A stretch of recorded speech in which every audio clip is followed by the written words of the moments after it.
Steel सामने truck और car दुर्घटना। ढेंकानाल जिला हिंदोल ब्लॉक कंटाबणिया अंतर्गत टाटा स्टील प्लांट सामने कार और ट्रक मुहांमुही धक्का होइथिला। सूचना अनुसार कारटी बहु द्रुत गति आसी ट्रकटीर बाम पार्श्व पिटी होइथिला और पिटी हेबा फଳରେ कारटीर डाहाण पार्श्वर पेचाटुला और भांगी जाइथिला। अल्पके बर्तिले कार यात्री। एही दुर्घटना रे उभय यात्रींकर किछि क्षति होई नाही। समस्त यात्री सुस्थ अछंती। अपराह्न 4टा घटिका समय रे एही दुर्घटनाटी होइथिला।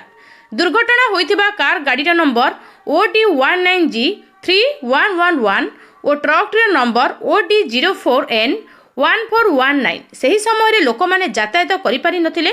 प्रबल भिड़ होइथिबा हेतु गाड़ी गुड़िक मध्य जीवा आसिबा बंद हो जाइथिला और पाटितुंड मध्य चलीथिला। कंटाबणिया पुलिस खबर पाई उभय लोकों को बुझाइथिला। बुझाइबा परे गाड़ी गुड़िक जीवा आसिबा आरंभ होइथिला।